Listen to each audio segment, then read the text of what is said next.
За тэгээд өнөөдөр хүрэлцэн ирсэн та бүхэндээ маш их баярлалаа. За бас энэ контентыг үзэж байгаа хүмүүстээ зориулаад бас нэг тайлбар хийх юм чухал. За ямар учиртай тайлбар вэ гэхээр дэлхий дээр нэг 7 тэрбум хүн байна. 7 тэрбум хүний донд нэг 220 орчим үндэстэн угсаатангууд байж байна. Тэгээд эндээс монголчууд яг юугаараа ялгардаг юм бэ?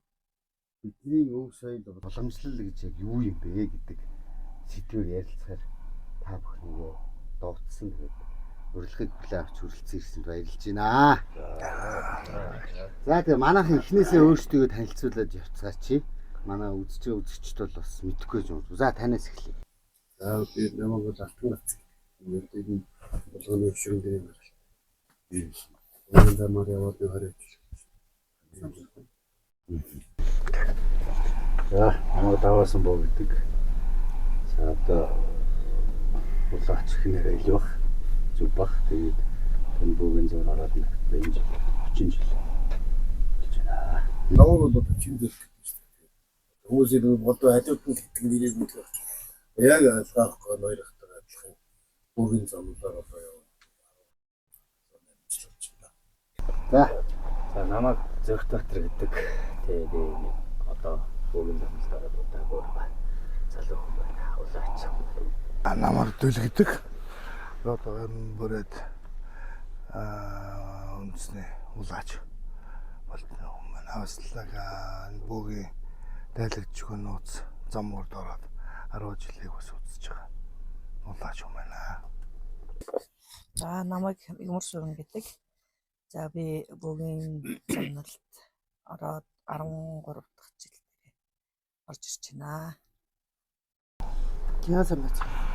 Өө цогцлон гэдэг. Тэгээд бас л ялгаагүй улаач юм байна дөө. За. Тэгэхээр та тэгээ урьд залсан энэ нэвтрүүлгийг хий гэж бодсон зорилго бол маш энгийн.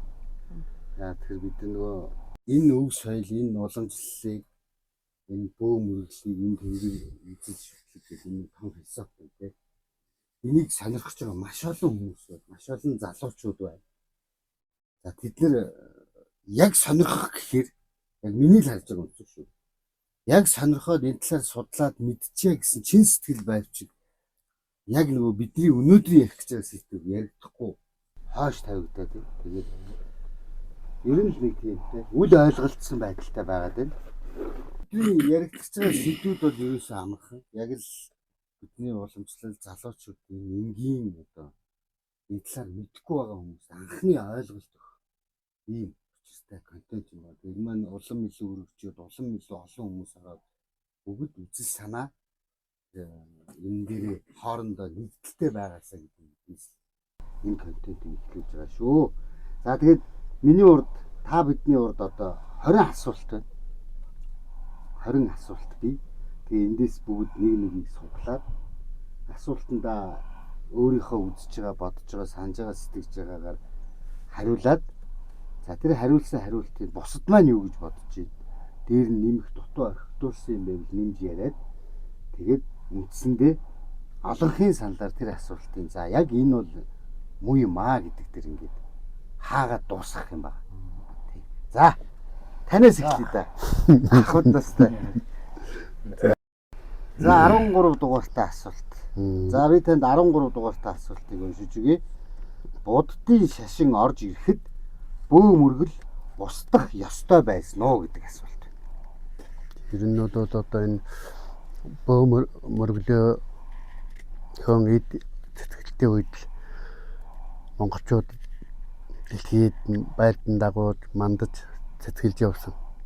Тэгээд энэ багаадуудын үед ингээд юунууд бөө мөргөлийн буддын шашин руу ороод ингэхдээ ер нь бол бөө мөргөлийг л утгаж иж орж ирэх орон зай үүссэн байхгүй.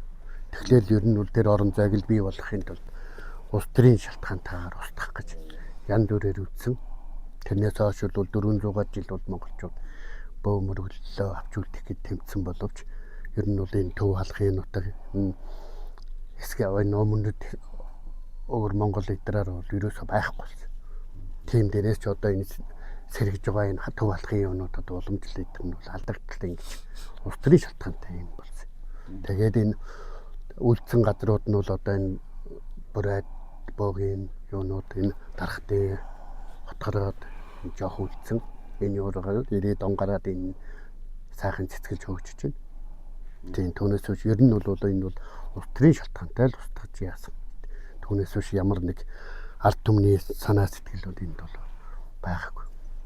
Урвсан, шарвсан тийм бол Тийм байхгүй. бол Нэг ясандаа одоогор бол геополитикийн үднээс яг нь тэгж хэлж болох байх. Тэр нарын юм нь бол мэдгүй. Ер нь бол монголчуудыг энэ бөө мөргөл юмнаас нь салгаж байж л одоо хиймэр цөл юуг нь дороотуулах ив нэгдэл нэгдлийн үүнийг зөв яах энэ дээрээс нь энэ уулуусаа биширшүтэх энэ юмнаас нь салгах гэж л ингэж тэгэл янз янзын одоо маш олон энэ баруун аймагуудаар ч маш олон бөөг их олон томоотой бөөг авчид нэг дор идэр шатаас идэр түүхүүд байдаг. Тэр үтгээл одоо нэг айлт Оманы Бадимхэм гэж уншсан болвол хоноор шагнажсэн ч юу байна. Бөөлүүлсэн бол тэднийг бас бөөлсөн бөөгийн бөөлүүлсэн айлыг бас хоноор торгож исэн байна. Ийм түүх гашуун түүхүүд байснаар та. За тэгэхээр та бүхэн маань бас алтан гац сахыг хариулсан хариултанд хэр санал нийлж нэмж хэлэх юм байна. Ер нь бол яг тэр тухайн үед нөгөө одоо бөө мөргөлийн маань одоо ингээд яг шулуун хөлөд бол устгах зорилттой шүү дээ чинь тийм ээ. Ямар нэгэн улс төрийн зорилготой оруулж ирсэн болохоор монголчууд бас нэг эгэлгүй ухаантай хүмүүс байж л дээ. Тэр бөө мөргөлийг авч үлдэхийн тулд нууц байдалтайгаар энд донгож тавих тийм ээ. Янз бүрийн зан үйлийн одоо өөрийнхөө шүтэж явдаг гэр онгоноо хүртэл хэлбэр дүрсийг өөрчилж эсгий болгож сүүлдээ бүр цуудрын хэмжээнд хүртэл аваад хадгалж одоо тэрийг өв соёлоо тээж ирсэн байх нь шүү дээ. Тэгээд сүүлдээ үнэхээр арган барагдаад ирэнгүүт тэр одоо аян дээрх тооч болж мөг одоо бид надад илүүдэх мэдж байгаа бах. Ер нь бол тэгээд бөө чинь өөрөө сүүлдээ арган барахтаа өөрхий шарын бөө гэж одоо өөрийгөө дүрээ хувирлаа шуулгаж штэ тийм ээ. Тэгж одоо нэг ёсонтой номтой бөө тэгтээ бөөлдөг. Ингэж одоо хоёр янзаар өөрийг навж үлдсэн. Тэгээ өнөөдөр та золгосон байгаа нь бас жоохон харамсалтай ч бас нэг талаа тэр хүмүүсийн игэлгүй тэр хол харсан ухаан нь бол бахархав шүү дээ. Одоо нэг ясанд агуу их суу зайл хэрэгжилж штэ тийм ээ. Одоо мэдээж яг дангаараа бөөж болохгүй болцсон цаг юм чинь хөрх юм дээр одоо тэр яг асуудыг яавал бид орчих юм бэ цааш энийг шууд ингэж одоо халуулахгүйгээр авч үлдэхийн тулд дүрээ өгсөн бас нэг түүхэнд бол түүхийн шаардсан байдаг шүү дээ. Ер нь бол юу л да Монгол дийлдэхгүй байсан гол утга чинь бөөмөргөл. Бөөмөргөл бүгд уул ангаа уундоо, онгод тэнгэртэй, цагуушүтэнтэй, харсан мансан даасан тэнгэртэй өргөж залбирч үнэн сэтгэлээрээ зүтгэлдэг болохоор бидний одоо буруу тухайн үеийн хэцүү бүлэг улсуудыг гол зам мөрийн тэгшэлж явуулжсэн бөөгийн онгодууд байсан баг. Тэгэхээр бөөгийн онгодууд байхгүй болгож иж монголчууд босоо Монголыг суугаа Монгол болгосон сэхлээр Монголыг одоо сөхрүүлэх ганц арга нь бөөмрөлийг устгасан л гэж үздэг. За манайхан дөр нэмж хэлэх нөгөө яг адилхан байна. Одоо нэмж хэлэх юм алга тоо. Нээжсэн. За тэгэхээр ер нь бол гац сахыг хариулсан хариулт бол хамгийн голчтой хариулт юм аа л тийм үү. Ер нь бол тэгээд бөө мөргөлийг устгах ёстой байсан уу гэдэг нь энэ зүйлд одоо нөгөө улс төр гэдэг тэгээд одоо албан тушаалтан одоо бидний үеийнхаараа ярьж байгаа л миний бодлоор шүү. Тухайн үеийнхаа тэр одоо хаад ноёдуудын одоо оролцоо маш их байсан болохоор л энэ зүйл одоо устгах хэмжээнд хүрсэн. Тэгэхээр тийм болохоор устгах ёстой байсан уу гэдэг хариултан дээр бол уг нь устгах ёсгүй байсан. Гэхдээ устгагдсан. Хүчээр устгасан гэдэг зүйл дээр бол санаа. За баярлалаа. За дараагийн асуулт. 12. За 12 дугаартай асуултыг хэлье. Өнөөдөр байгаль сүйдэж байгааг тэнгэр шүтлэгтэй холбож ойлгож болох уу гэж. Байгаль сүйдэж байгаа тийм. Болохгүй шүү тийм. Болохгүй. Ямар утгаараа хэлж байгаа юм бол би шууд утгаараа юм болов тий. Юугаас нь болоод байгаль устж байгаа. Хүний харин буруу үйлдэлээс болоод байгаль устж байгаа. Энэ бол бөө мөргөлд бол ямар ч одоо буруу зүйл бол байхгүй. Харин ч байгаль дэлхийг одоо аврахын төлөө лус авдаг байдаг юм шүү. Хэрэг байдаг учраас одоо энэ модыг хугалж болохгүй, ус голд нь буруу юм хийж болохгүй, сүү цагаа хийж болохгүй, тийм ээ. За 3 голын ихэн дээр хонж болохгүй, 3 голын ихэн дээр гал түлж болохгүй, тийм ээ. Уулын ихэн одоо гол бургийн ихэн дээр гарч хонж болохгүй. Түүнд одоо харанхуй шин одоо орлож харлаж болохгүй. Босон молоо газар одоо баач хийж болохгүй. Зөндөө одоо энэ дэг жайгуудыг Монголын бөө мөргөл маань ерөнхийдөө бол хамгаалах гэж л одоо байгаль дэлхийгээс бий болсон одоо шалтгаантай. Түүнээс бөө мөргөлөөс болоод одоо гол ус үедээ ширгээд байгаа юм ш. Харин алтын ухаад ус голын тайраад 6 модын одоо хугчаад тийм ээ. Том байшин сав одоо ингээл янз янзын одоо өстэй хийгээл. Эннээс болж л хүний буруу үйлдэлээс болж л байгаль дэлхий устж байгаа болохоос ш бөө мөргөлөөс одоо болоод байгаль устсан юм байхгүй. Харин тэр байгаль дэлхийг устгаж байгаа хүмүүсүүдийн буруу үйлдэлийг цайруулахын төлөө тэднээсээ алдаа эндэгдлийн засахын төлөө бол бөө хүмүүс маань одоо бөөлдөг. Ёстой болохоос ш зүгээр тэр байгаль дэлхийг устгалаа энэ тэргээд одоо ингээд юм хүм яриад байдаг л та. Тэр юм бол болохгүй. Одоо байгаль дэлхийг устгах гэдэг чинь хүүгийн таслах тий голын гол дэрэг өөрчлөх зөнд юм байгаа шүү дээ. Яг зөвхөн бороод бөөгийн осонд чанар хийдэг. Чанар дээр болох мэдээж хус модоор одоо уулнаас авчираад ингээд одоо гуйж тууж авчираад тодорхой хэмжээний зам үйл хийдэг. Тэр бол бөө цөөхөн байсан үе. Монгол орны одоо баялаг ургаан мод ойн сан бол гайхамшигт их байсан. Тодорхой хэмжээнд тэр модыг чи ерөнхийдөө үнцээр нь ерөнхийдөө цуглаж авдаг. Яг тодорхой хэмжээнд төөлж байгаад энэ дайтай. Иргэжил нөгөө мод маань ахаад ургаад цэцгэлдэг. Энэ бол хүн харахад мод авчираад таслаа энэ тэрэ гэж авчиг үнэн хэрэгтэй бид нар аль нэгэн зан үйлээ гүйцэтгүүлээд буцаага тэр байгаль дэлхийд нь суулгах ч юм уу аль нэгэн байдлаар эргүүс тавих. Тэр одоо үлдсэн үнцээр юм биш. Үзүүрээс нь авлаа шүү гууж аваад тийг шийд.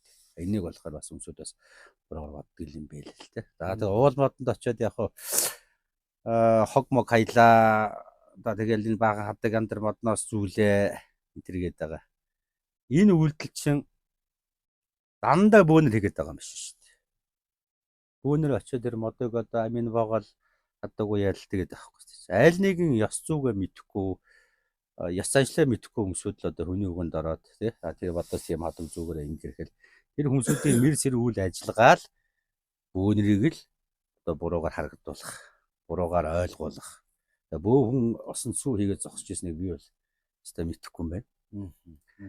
Харин ус руу сүү хийгээд зогсож ирсэн лам хүмүүс би харж илсэн. Бисээр бүгд явж илсэн шүү дээ. Хуунгаар хийгээл. Энэ нэг яс мэдэхгүй болохоор ингээл хамаг юм чинь алдагдчих. Тийм учраас одоо миний хувьд бөөгөн бол байгалыг хамгаалагч болохоос биш халдан тогтлогч биш юм гэд хариулт ингэ дуусгах юм. За энэ хариулт нэмэх Уялдуулаад хэлэхлээр болохоор зэрэг бөө мөргөлтөн хүмүүс өв соёл гэдэг юмнаас хитрхи холбоо зайдсан болохоор зэрэг бас байгаль дэлхий ингэж сүйтжиж магадгүй. Одоо ахын хэлдгэр бол байгаль хамгаалагч нар нь багассан байх нь шүү дээ. Үнэн байгаль хамгаалагч. Тийм. Үнэн байгаль хамгаалагч нар нь багассан болохоор зэрэг хараа хэлдэг болсон. Өгүүлж дуулаад хажууд нь сургааж байж идэг хүмүүс нь байхгүй болсон болохоор зах цамраагаа алдсан байж магадгүй. Хүн хэлхээснээс цаас чичгээснээс шиг байна шүү дээ тийм ээ. За өөр тайлбар өгнө. Тэгээд энэ юу л да энэ бөө мөргөлтэй холбож асуусан болохоор хэд бол ер нь одоо энэ бөөнөр сүүлийн үед их олон болж байгаа нэгдэргээл хүмүүс ярьж идэг. Би бол юу гэж боддгоо гэхээр харин ч яг ярих юм бол нэг бөө шинээр төрөхөд тэр бөө байгаль хамгаалагч болдог. Ягаад гэвэл тэд бөө өөрийгөө уул усны эзэдийн үр сад юм байна. Бид нэр бол Монгол хүн бол ер нь уул усны үр сад. Уул усандаа хайрладаг, гамандаг тийм хүмүүс. Тэгэхээр харин нэг бөө төрнөө гэдгээр харин би тэрийг эсрэгэн нэг хамгаалагч байгаль нэмэгдээ гэж боддог. За манайханд өөр тайлбар байхгүй. Таны хариултыг авах уу? За. Яаж хэлэх юм? За баярлалаа. За одоо хоёр эмэгтэйгээс нэг асуулъя да. Оо нэг эргүүлээд Хоёр авчихлаа. хий 16. 16. За 16. Хотын залуу хүн бөө мөрөглөөс яг юуг ойлгож авах ёстой юм бэ? За би бол одоо хотын залуу хүн хөдөөний залуу хүн гэж ялгамааргүй байна. Суурь Хөдөөний залуу тий. Залуу хүмүүс юуг ойлгож авах ёстой юм бэ? Бөө мөрөглөөс юуг ойлгож авах ёстой юм бэ гэдэг зүйл дээр. Энэ бол та нарын одоо эртээр үеэс Монгол хүн болж төрсний хувьд та нарын бол дээд өгөгдлүүд чинь юмаа гэдгийг л ойлгож аваасаа гэж л бодож байна. За таны хариулт болсон. Тий, удам одоо хүн болгон удамтай тийм ээ. Би өнөөдөр би болохын тулд та нар өнөөдөр одоо залуу хөлт ч гэсэн яаж аа цэцгнээс унж иргэнээс цэцгнээс дэлгэрч иргэнээс унаагүй гэж ярьдаг тийм болохоор өв дээцээ хүндлэх энэ ёсыг бөөмөргөл бол маш илүүтэй түлхэцтэй бас оруулж ирдэг энэ ёс заншилтаа байдаг. Тийм болохоор тэр зүйл дээр илүү хүндэтгэлтэй хандаасаа гэдэг зүйлийг л ойлгож аваасай гэж бодож байна. За баярлалаа. За нэмж хариулах. Нэмэлт байна. Нэмлэх, хүндлэх, хайрлах, халамжлах ус гэдэг юм. За Монголын залуучууд суурин соёл иргэншилтэй тийм үү? Тэгэхээр бөө мөргөлөөс авах юм бол бишгүй дээ их байх. Бөө мөргөл бол өвөг дээцс чинь үнэн түүхийг энэ бөө мөргөл чинь авч яваа юм, шингээж яваа юм. За бөө болонгуудаа онгод тэнгэр нь буугаад хэдэн зуун жилийн өмнөөс тийм ээ хэдэн үеэс ирсэн тэр тухайн нийгэмд байсан ямар дэг жаяг, ямар заншил, ямар ах захаа хүндлэх тэр бүгдий чинь тэр олон хэмжээт ертөнцөөс ирсэн тэр онгодууд чинь энэ улаачийн биеинд буугаад за тэгээд энэ цагийн хүүхдүүдээ энэ цагийн залуучуудаа эцэг өвгчийн ингэж амьдарч ийсэн шүү. Ингэж явж ийсэн шүү. Ингэж явж ийсэн учраас бид нар дэлхийн дайтар дэрвж явсан дэлчонын удам байсан гэдэгтэй адилхан бид нар ингэж явсан учраас ийм дэг жаяг, ийм ах захтай, ийм ёс заншилтай байсан учраас өнөөдөр та нар ингэж үлдсэн юм аа. Эцэг өвгдөө чинь тааны төлөө алтан амиа бүлээн цусаа урсгаж ингэж явж ирсэн юм аа гэдгийг тэр онгодууд хэр олон одоо биднээсийн төлөө явж байгаад өргөцсөн баатар жанжид гарвалуудын чинь нүүр царай элчин болж ирээд ингээ та бүхэндээ хүн байхын ёс учир шалтгаан хүн гэдэг яг ямар учиртай хүн яах гэж хүн бол төрж байгаа юм чухам хүүдээ Монгол хүн яг ямар байх ёстой юм Монгол хүн Европ шиг байх ёстой юм уу аавгаа чи гэдэг дуудах юм уу тийм ээ хүүхэд нь аавгаа чи тэгэл ингээ ямар хүнтэл байхгүй ийм уус болох юм уу нэг бол Монгол хүний хүн бол төрсөн бол Монгол ихийн эвлийд багтаж төрсөн бол Монгол хүн шиг байхыг чинь сурах гэж заах гэж ирсэн юм а. Түүнээс биш таануусыг зодоод нүдээд тамлаад тийм халуун төмрөөр хайраад ингэж ирээгүй. Таануусын хүн байхын учир шалтгааны чинь зааж өгөх гэж ирсэн. Ерөөсөө л тийх гэж ирсэн шүү дээ. Тэгээд эцгийгээ хүндэл ээжийгээ хайрал ах дүү сайн инрэл хүний төлөө бай хэрцгий догшин битгий бай одоо энэ гарч байгаа хэрэг төгөө харж байна шүү дээ. Ямар аимшигтэй хэрэг гарч байна. Хэрв эднээсийг багаас нь хүн хайрлах ядахна мал хайрлаа сурцгал та. Хөдөөний гэж асуух нь маш зөв шүү. Хотынхтой яг зөв асуулт болж байна. Хөдөөний өгөд төрөөд хураг ишгтэй хөөцөлдөд тоглосоод тийм ээ нэг нохоо өнгөлөгтэй хөөц тоглоод тэгээ тэр амьтныг хайрлах сэтгэл суулгасан байна. Тэгэхээр яалаа гэж хүнийг хөнөөх үү? Амьтныг хайрлаа сурцсан юм чинь хүнийг бүх маш их хайрлаж шүү дээ. Тэгэхээр энэ хайрлах энерги сэтгэлийн чинь буцааж авчирсан. Өвгдээц энэ онгод тэнгэр чинь ерөөсөө л энэ та нарын төлөө хүн байхын чинь учир шалтгааныг зааж өгөх гэж ирсэн болохоос биш. Та нарыг зовлон дунгаах гад та нарын амийг хорлох га та нарыг одоо яадгийн дарамтлал зодох нүд их гэж юус ирээгүй та нарын ажил хийсэн 5 цаасын чинь ховглож кармагийн чинь хоослох гэж Тэ үнтэй цайтай юм чинь шунах гэж юусоо онгод тэнгэр тийм хэрэггүй бүр тийм хэрэг байхгүй. Бөө хүний хүмүүс боддог байх. За одоо энэ шонлын толомдоо одоо ястана баахан үхэн натны хийж байгаа л баахан мөнгө авна да. Одоо энэ юу гэж хэлэх вэ? 70 хөдөлчингууд гэж. Үнэндээ худалч биш шүү дээ. Намайг одоо би өөр дээр харъя. Намаа мэддэг босод байгаа л би одоо 30 жил хэнгэр зогч байна. 30 жил би 5 хантай гэртэйгээ байсан 5 хантар гэртэйгээ л байна. 30 жилийн өмнө ярьдаг байсан зүйл ярьж л байна. 10 хорондоо алтан бүх зүгөөгүй шүү би. Тэ?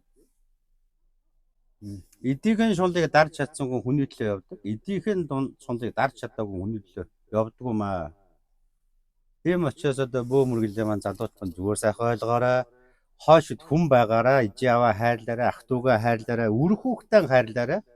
Өөрсдийнхөө биеийг үр хүүхдийн төлөө зориул дуусаарай. Үг дээдс нь бас биднээсийн төлөө ингээл зориулаад ирс. Тэгэхээр бид нар үг дээдсийнхээ үеийн үе бай гэж бодож байгаа бол бид нар энэ өв соёл, энэ ёс заншлаа хизээж битгий хаяараа гэж хэлье да. За бусд нь нэмэх.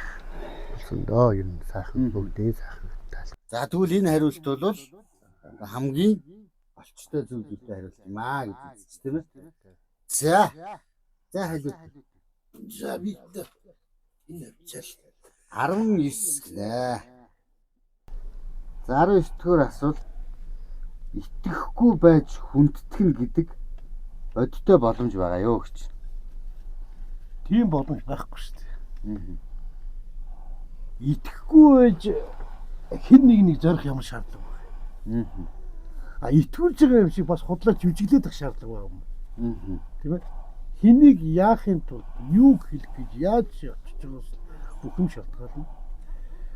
Өнөөдөр зүгээр нэг юм одоо юу гэдэг манай нэг найз усны явд хийж ирсэн. За битэл энэний тухай ярих. Ерөөсөө итгэхгүй байгаа зорж очиод энэ нэг тийм 8 чин сэтгүүтэй болсон байна. Хин хиндээ ингээд нэг юм өгөө аваан дээрээс нэгнийхээ үүдийг бүтээх гэдэг нэг нь бүтээлгэж байгаа юм шиг жүжиглдэг. Бүтээж гэж байгаа юм шиг жүжиглдэг. Энэ асуудлыг бол энэ байхгүй. Ерөөсөө бөөд буюу тэнгэр итгэсэн хүний зам заяа хаанда тэгшэрдэг. Үнэн сэтгэлээсээ итгэж таны зорж очсон бол тэр хүний зүтгэл таны сүсэг хоёр нийлэхлээр боломжгүй зүйлийг үгүй хийдэг. Энэ бол үнэ. Энэ бол бодит олон хүмүүс байдаг. Тэнгэрийн авралаар тэнгэр бөөд итгээд бөө мөргөлтөө болоод олон сайхан амьдарч байгаа бөөнөр байна. Хүмүүс байна тийм ээ. Тэгэхээр яг энэ яриг миний хувьд шүү зүгээр эцлээд нэг юм хэлэхэд зүгээр энэ хин нэг нь жүжиглэгээ болцгоо. Тэр нэг дамнууж бас нэг юм захижилтгээ болцгоо. Энийг л болчих. Та үнэн сэтгэлээсээ зорж явж. Нөгөө хийж байгаа үнэн сэтгэлээсээ та хийж битий 8 гэсэн. Үйл битий 8 гэсэн. Тэгвэл ингэж л гэдэг. За халиутангийн маань хариултан дээр нэмж хэлэх юм байна уу? Яг үнэн сэтгэлээсээ зорж очих гэдэг чинь бас юм хэмжээ. Зөвлөдөө хүн ингээл одоо үеийн залуучууд ялганд болсон бас айл бол хамар хэлбэр арга гэдэг зүйлийг ингээс бараг л нэг үзмэрч шиг үзээд байгаа шүү дээ хүмүүсийг. За бараг л нэг чатаар нэг тим юм асуучвал энэ хариулаад өгч байх гэдэг зүйлийг үнэн сэтгэлээсээ очиж байгаа хүн чинь итгэл дүүрэн байх хэвээр байх гэж миний хувьд зориод очсон ажил хүртэл бүтдэг шүү дээ. За тэгэхээр бол энэ л шүү дээ. Хэрвээ чи хин нэгэн дээр очих гэж л байгаа бол өөрийгөө эхлээд бэлдээ. Өөрийгөө эхлээд бэлдээ. За баярлалаа. Бити тэгвэл нэг одоо нэг яриад байгаа юм л да. Тэр хин ах тий хоорондоо бид гурав хоорондоо ярьж байна. Ид шиг бити хүсэлтэй. Тий, ид шиг байхгүй шүү дээ. Нэг ингийн юм. Ид шиг байхгүй энэ очлон чигээр байхгүй.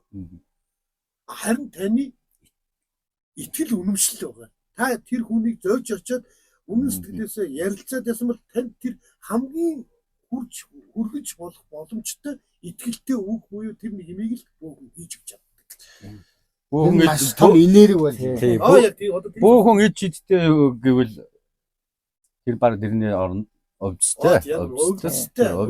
Овцаараа ингээд идгээлээ. Онгод тэнгэр нь овцаараа идгээлээ. Түүнээс тэр бөөхөн идгээгээд байгаа юм биш шүү дээ. Бөөдөр буусан тэр онгод тэр аль нэг нь лус авдаг тэнгэр л эдгэж байгаа болохоос биш. За хэдэл нөгөө асуултаас За. зүрмээ барина. Яагаад тэгэхээр энэ асуултууд чинь үлдсэн асуултууд нь Тийм бас дараагийн дугаард Байгаа. орох хүмүүс хамааралтай асуулт. Тийм ба. За. За. Хэл 6. Хажаа хараа. За 6. Жинхэнэ бөө ба хуурамч бөө хоёрыг яаж ялгаж ойлгох ёстой бэ? Одоо наач. Тэрүүнээ яа. Ер нь за бүхэл юмны голоор улаагалзууд айсаагаад асуултанд зөвлөл ингэж ойлгох. Ерөөсөө л хоёрхан би бол анх бол бас л энгийн бас л одоо орчин цагийн залуучууд ямар байдаг вэ яг л тэрний шиг байж байгаа энэ бөөмөргөл дээр ухаан хөрөхгүй, уур хөрөхгүй. За тэг бүр аргаа бараад би бөөгөн онготой очихдоо хизээч итгэхгүй чижсэн. Талаа да. За энэ нэг тэгэл өнгөрөндөө л гэж бодсон. Яг үнэн учраас миний анх залууж исэн бөө маш их миний оюуны чигтгийг тайлсан мөрөгсөн ханы минь тойруулахгүй биш аргалж өнгөрөх биш давуулаа гаргасан. Тэгээд тухайн үед тэр буусан бөөгийн онгод хэлчихсэн. Би наад чиний асуудлыг чинь аргалаад өгье доо. Тэрнээс надад чадна, би мундаг, чи юм бэлдээ дээр. Тэгээд байгаад. Тэгээ миний хувьд тохиолжсэн болохоор энэ асуултын минь гол хариу юу бол бөөгийн буусан онгодын ярианаас л тодорхойлж байна. Чаднаа мэднэ би зүгээр асуудал байхгүй. Чи зүгээр ингээд юм бэлдээ дээр гэж байгаа тэр худлаа. Ийм бодох учраас ийм болжээ. Ийм зүйл байгаа учраас ингэж харгалж зөөлнө. Энэ ухааныг чи ингээд аваад төдөр өргөл өргөд. Тэдөө одоо хоёлаа давтамжтай зан үйл ичүүд энэ зүйл болчноо бүтчнэ гэдэг зүйлүүдийг хараад тухайн бөөгийн чадал хүч, суу алдар, суу хүч, одоо суу зал гэдэг зүйлүүдийг хараад эндээс маш олон төрлийн ухаан, маш олон төрлийн зүйлүүд гарч ийн гэдгийг миний хувьд биеэр мэдэрсэн учраас бөөгийн ярьж байгаа онгодын хэлнээс л тэр одоо зөв байна, буруу байна гэдэг. За зориго. Амар төгсөн би.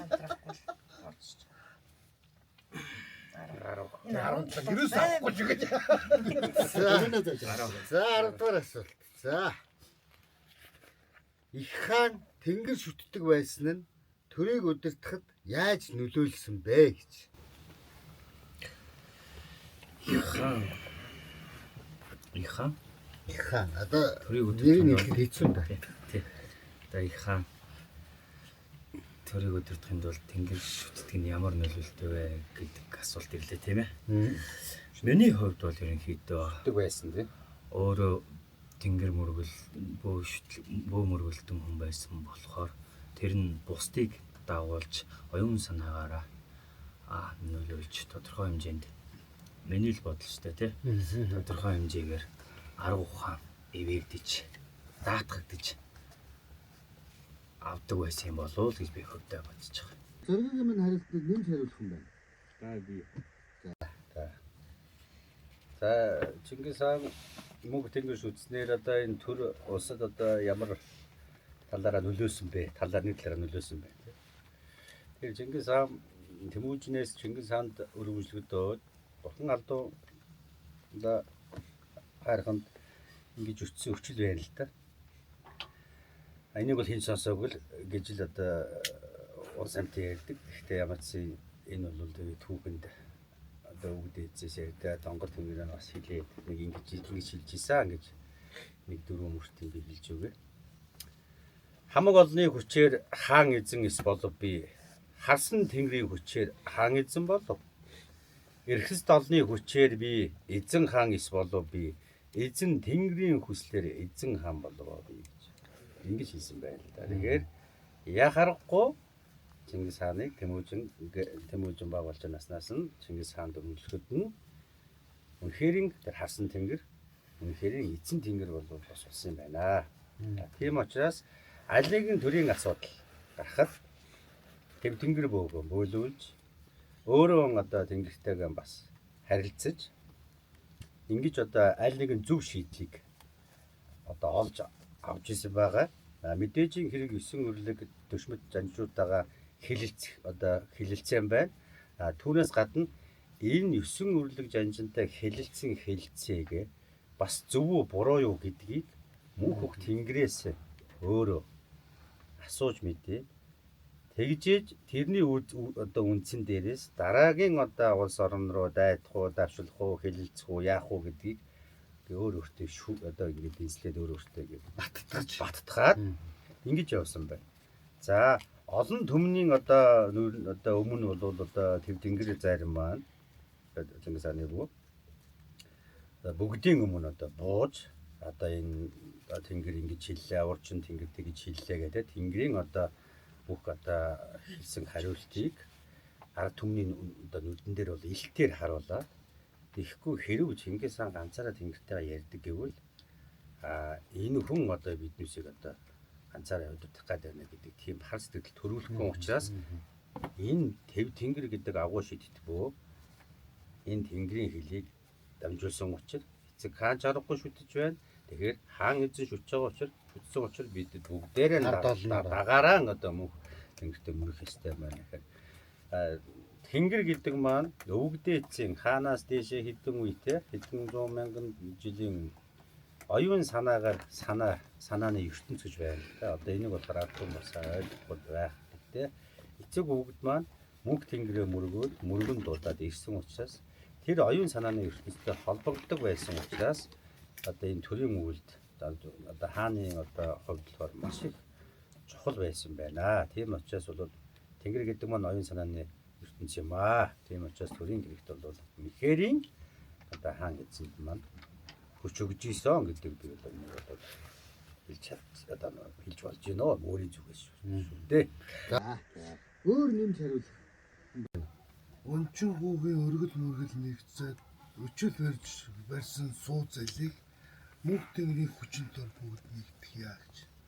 Тэгээд бүгд бөө мөргөлтөн тэнгэр шүтлэгтэн бүгд хамаг Монгол байгаль орчноо хамгаалагч бүгд ахад загсаа хүндэлдэг алив сайхан зүйл байсан болохоор тэнгэрийн сүр хүчин дор одоо Монгол орн Чингис хаан маань өөрийнх нь хүсэл биш өөрөө л Монгол хамаг Монголын төлөө байсан учраас хөх мөнх тэнгэр маань ивэсэн хаалагч.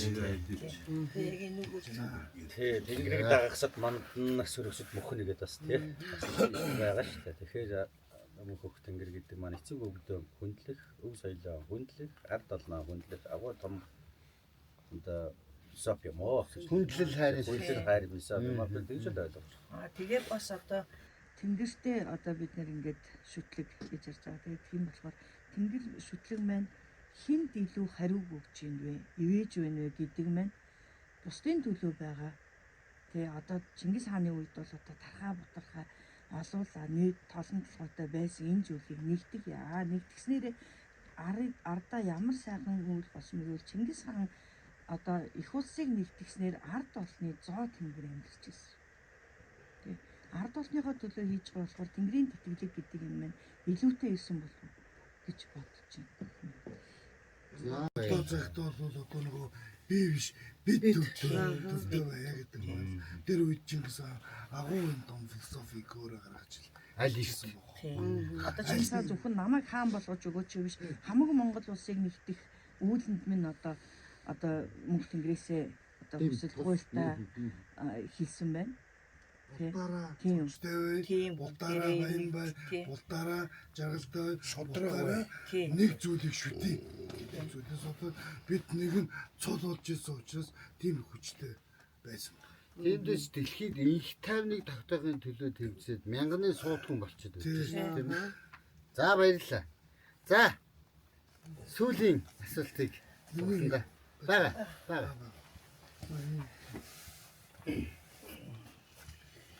За хэд вэ? 9. Утган аргагүй ерөөл үнтэй 9 заслаа өргөж байна. Тэнгэр шүтлэг гэдэг нь бурхан шүтгэхтэй адилхан ойлголт муу юм уу гэж. Тэнгэр шүтлэг гэдэг нь бурхан шүтгэхтэй адилхан ойлголт юм уу гэж юу?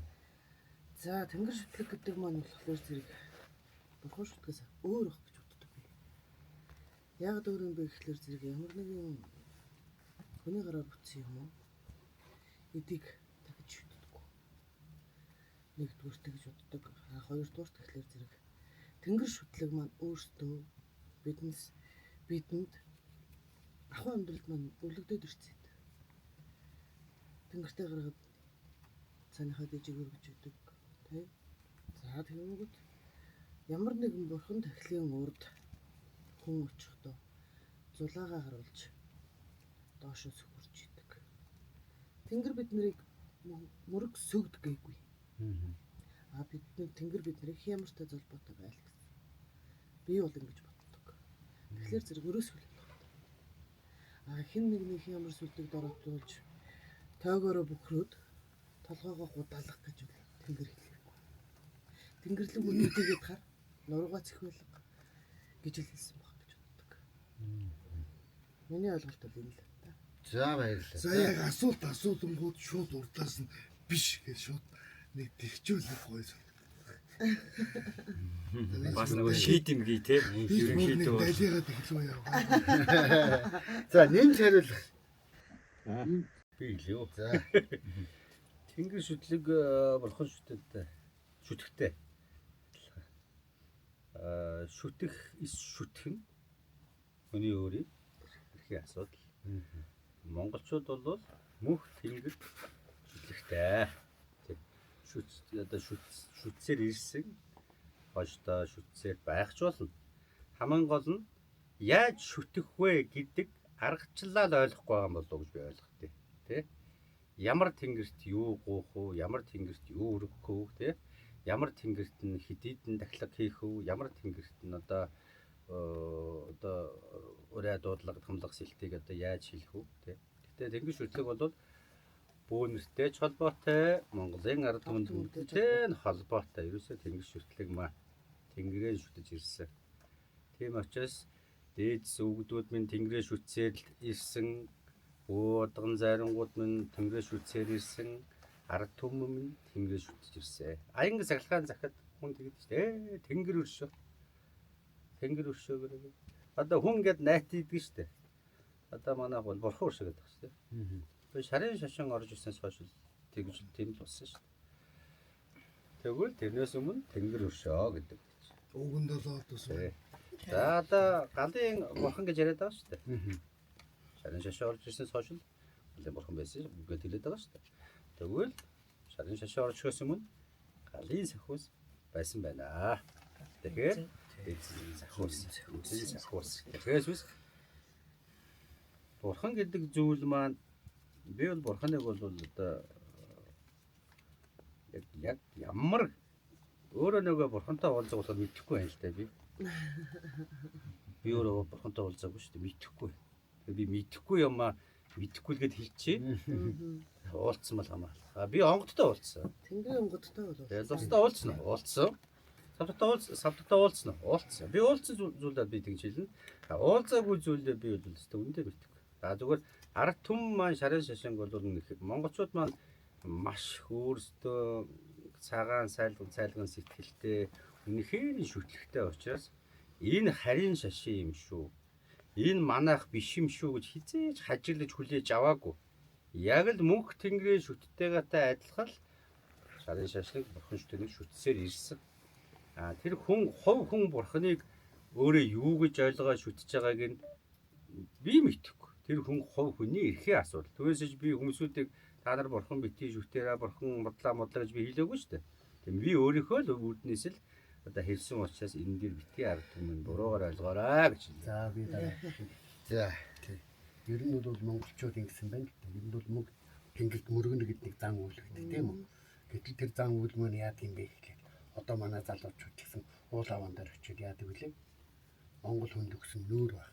Хүнд ер нь бол хүнд өгсөн 3 тамга.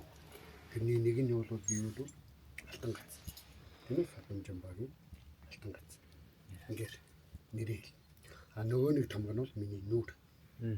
А нөгөө нэг том нь бол алганы хайрлахгүй миний хай өөрчлөхгүй миний гарын хаал. Тэгээ монголчууд ингээд энийг авааралж яаж вэ? Энэ бол мөнгө тэнхтэй бид нэр өөртөө таниулж байгаа юм. А гэтэл бурхны шашин орж ирснээр бид нэрийг яасан бэ? Өнөөдөр гандан мандаа юм дээр явах юм бол энэ алганы хайрлахгүй энийг хавтарчдаг. А нүрээ дээш нь харуул тонгойд шүү цаан тонгойвол цаан.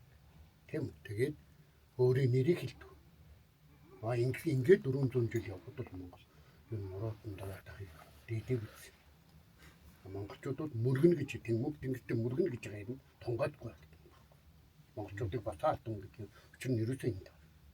Яа тийм ихлээр ерөөсөө ингээд одоо ч гэсэн энэ ингээд шилийн богдын бурхан халдун хайрхан юмнууд дээр очлоод залуучууд энийг үл зөнгөрөө гэдэг.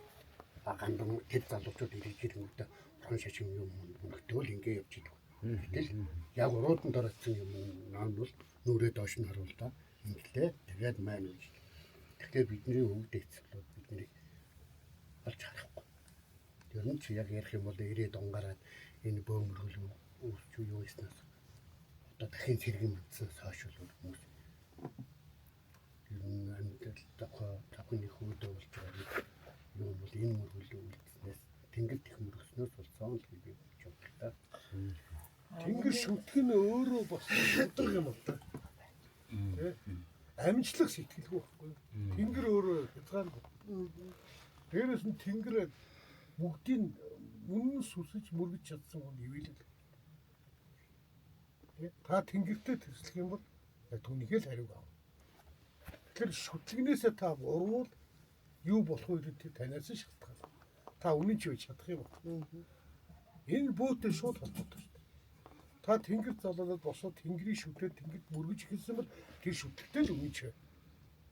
А тэнгэрээс нуух ямар ч алдаа байж чадахгүй. Энэ ч юу ч нууж чадахгүй. Тэртээ тэгвэл тэнгэрийн гээд нэг нэр цол зүгөөд бөөлж байгаа хингэгээд илдэж байгаа буута гэмт үйл хийчээр тэнгэрээс нуугдаад газрын гавар орох юм. Таныг тэнгэр харж байгаа. Тэр тэнгэр шүтлэгтэн болгон өөдлөн дивж заяатай. А тэр тэнгэрийг шүтгэхгүй хүмүүс нь одоо тэр өөр шашинтууд байгаа шүү дээ тийм ээ. Одоо тэр аллах айдрын шашин төрс.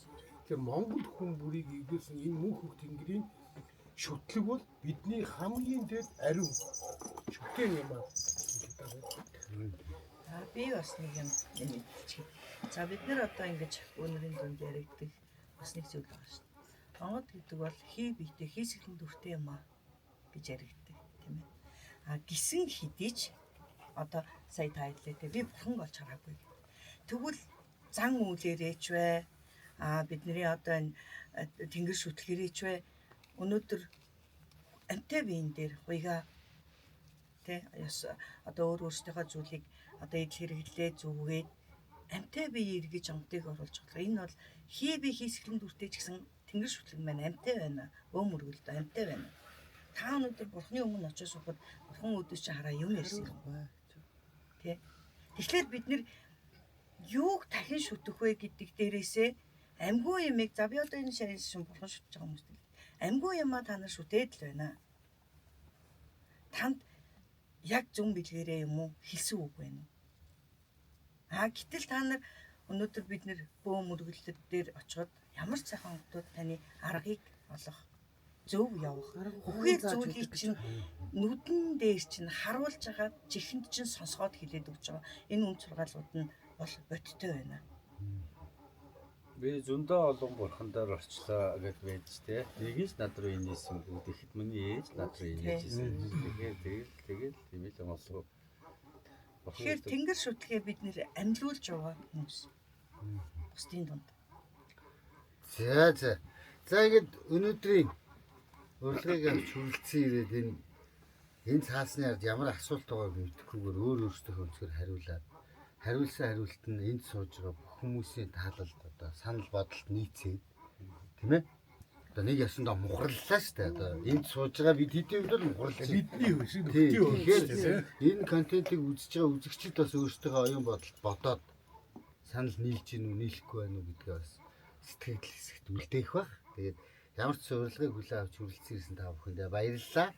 А энэ контентыг одоо санаачилж хийхэд одоо сэтгэл зүрх нийлсэн одоо та бүхэн ч гэсэн бас талархаж байна.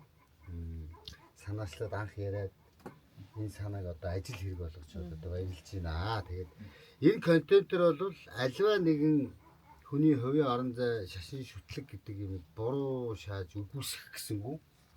Зүгээр бөө мөргөл энэ уламжлал бидний одоо төдийгөөс үдийг хүртэл авч явж байгаа үнэт зүйл муу юм уу л гэдэг. Үн төв соёл. Тийм тэрэн дээр л ийм асуултууд нэгсэн байгаа. Тийм бөөмөргөл болох гэдэг. За тэгээд та бүхнийхээ цаашдын үйл хэрэгт өндөр амжилтыг хүсье.